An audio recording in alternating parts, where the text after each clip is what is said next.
Okay, so I'm going to try and say my entire testimony in a nutshell in a short time. I do want these videos to be below 10 minutes. So I grew up in a loving household. When I first had contact with church, we went to the Anglican church. Then later on, we went to the Methodist church, which my dad belonged to. I was always searching for something more. In high school, we had to go to church every Sunday. I went to the Methodist church. Also, what I decided to do was go to the local youth group, which was at the Church of England youth group. And what happened then is they had an event called the Summer Happening, where all the schools in the southern suburbs would gather on a Friday night, one of the last weekends in January or the first weekend in February. And in the Summer Happening, I walked from the back of the hall. It was 1993, and I was crying. There was a lot of people there, and I gave my life to Jesus.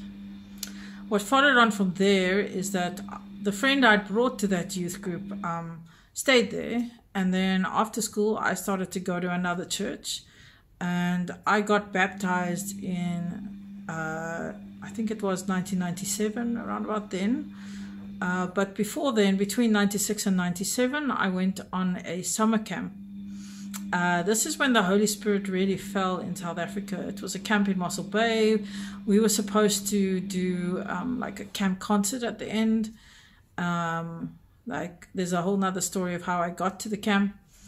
At that time, the Holy Spirit fell. I got baptized in the Holy Spirit, and I was speaking in tongues.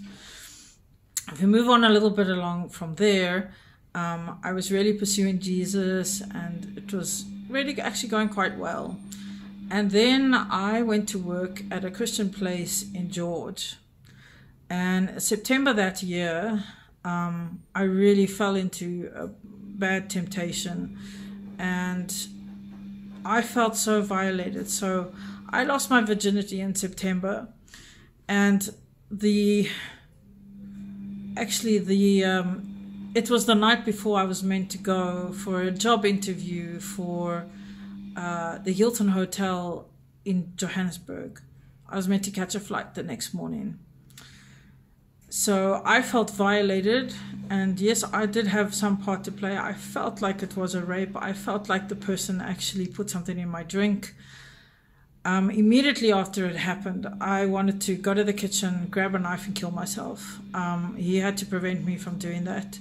Eventually, he took me to the George Hospital, and then it was okay. But what followed from that event was years and years and years of searching for healing, or years of struggle with mental illness, with depression. I landed up in a hospital for 7 days after that, and the psychiatrist, I had MRI and all these brain scans. I got put on 9 medications. A lot of the mental illness that guy actually had actually got transferred to me when I lost my virginity. So when people say that there's no spiritual connection when that happens, it is not true. I suffered from a lot of those things. I got misdiagnosed with some of the illnesses that he had.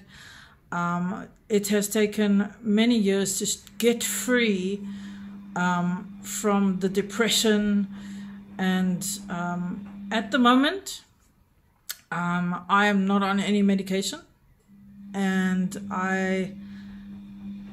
sometimes I do have bad days still, but I think the actual clinical depression that I had since high school, and that got actually magnified when that event happened, I don't have that anymore.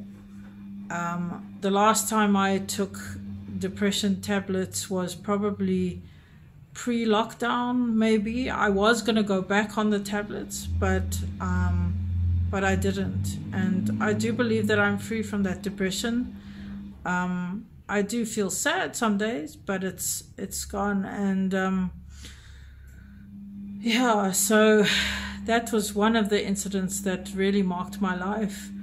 And then there was another one that also really had a great impact on my relationship with Jesus. That was around 2010, but I'm going to share that in another video. Thanks for watching. And if you want to hear more testimonies and of my life and of other things that I'm going to be praying for people, and if you want to know more, then just hit the subscribe button and the notifications bell, and you'll see when new videos are posted. Thanks so much for listening.